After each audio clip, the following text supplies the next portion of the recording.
بسم اللہ الرحمن الرحیم۔ السلام علیکم ناظرین، کیسے ہیں آپ سب لوگ؟ امید ہے اچھے ہوں گے۔ جی ناظرین، عمران خان صاحب نے آج جو ہے کال دے دی ہے اور عمران خان صاحب جو ہے خون ریزی کی طرف رواں دواں ہوتے جا رہے ہیں۔ اور عمران خان صاحب نے اعلان کیا ہے جی یہ 24 ستمبر ہفتے کے دن جو ہے لوگوں کو نکالنے کے لیے جا رہے ہیں۔ اور انہوں نے کہا ہے آج ایک وکلا کنونشن سے بھی انہوں نے خطاب کیا۔ اس کتاب میں جو انہوں نے کہا وہ جس طرح کے الفاظ انہوں نے استعمال کیے شاید ہی پاکستان کی تاریخ میں کسی نے اس طرح کے الفاظ استعمال کیے ہوں۔ اسی ہمارے جو ایک نامور فوج ہے جس کا ایک مقام ہے ہمارے پاکستان میں، اس فوج کے لیے جو الفاظ آج عمران خان نے ادا کیے اپنی زبان سے، وہ تو ساری حدیں انہوں نے پار کر دی۔ وکلا کنونشن سے خطاب کرتے ہوئے عمران خان صاحب نے وکلا کو بھی سراہا اور کہا جی مجھے آپ لوگوں کی شدید ضرورت پڑ سکتی ہے، مطلب یہ جو مارچ کرنے جا رہے ہیں اس میں ان کو ضرورت پڑے گی وکلا کی، تو وکلا سے بھی انہوں نے آس لگائی ہے۔ دوسری طرف آج اسلام آباد میں کسانوں نے دھرنا دیا۔ اس دھرنے میں آج اب سے کچھ دیر پہلے شاہ محمود قریشی صاحب جو وہ گئے تو ان کو روک دیا گیا، پولیس نے ان کو روک لیا۔ شاہ محمود قریشی صاحب نے بڑی ان سے ضد بحث کی پولیس والوں سے، تو پولیس والوں نے ان کو منع کیا جی ہمیں آرڈر نہیں ہے آپ کو آگے جانے کے۔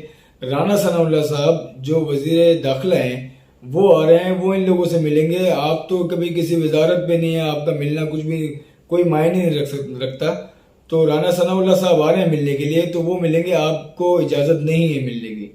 تو وہ جاتے ہیں اپنی گاڑی کے پاس کھڑے ہوتے ہیں، کچھ اور بھی لوگ ہوتے ہیں ان کے ساتھ۔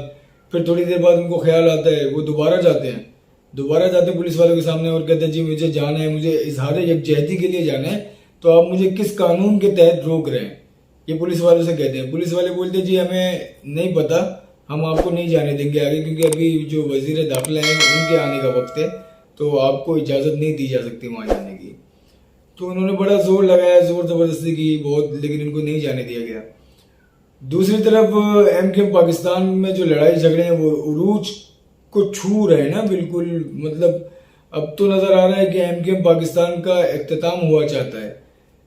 جس طرح سے نظارے نظر آ رہے ہیں ایم کیو ایم پاکستان میں، کل جو رانا ثناء اللہ صاحب یہاں پر آئے ہوئے تھے اس میں کافی سارے ممبرز جو ہیں وہ حاضر نہیں تھے، جس میں عامر خان صاحب خود بھی حاضر نہیں تھے۔ لگتا تو یہ کہ عامر خان صاحب کو مائنس کرنے کا وقت آ گیا ہے، ڈبل غدار سے ان کو مائنس کرنے کا وقت آ گیا ہے ایم کیو ایم پاکستان سے۔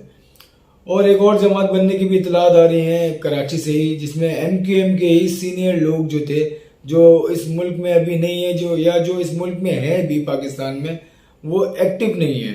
مطلب بے روزگار جو لوگ تھے ایم کیو ایم پاکستان کو، ان کو روزگار ملنے کا وقت آ رہا ہے، جس میں سے عشرت العباد صاحب ہیں اور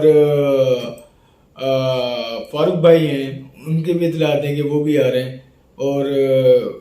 اور بھی 2-3 لوگ اور ہیں، مطلب 6-8 لوگوں کا کچھ گروپ ہے، یہ آنے کا ہے اور ان کا سننے میں آ رہا ہے یہ اب کراچی میں اپنی ایکٹیویٹیز کریں گے۔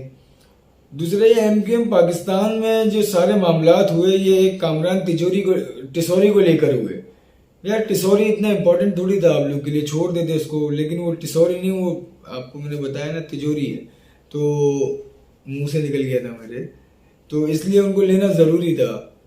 اب خیر چلیں ٹسوری کو لیا سمجھ میں آتا ہے، لیکن ان لوگوں نے ان لوگوں کو بھی لیا تنظیم کے اندر اپنی، جنہوں نے قسمیں کھا کے بولا تھا کہ ہم اس ایم کیو ایم کو دفن کر کے چھوڑیں گے۔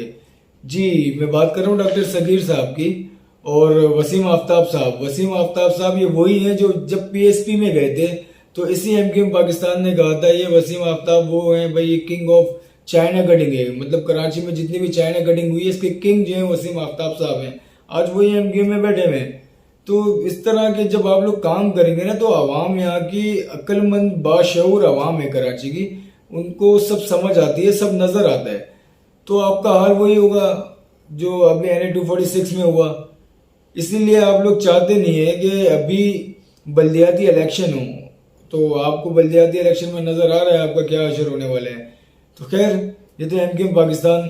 دوسرا ایک لاپتہ شخص ہے، اس کی والدہ کا آج ایک انٹرویو کی ویڈیو وائرل ہو رہی ہے۔ جو انٹرویو لینے والے ہیں وہ ایک صحافی ہیں، نامور صحافی ہیں مجاہد بریلوی صاحب، انہوں نے انٹرویو کیا اور جس طرح سے اس بوڑھی ماں کی سسکیاں دیکھی گئی،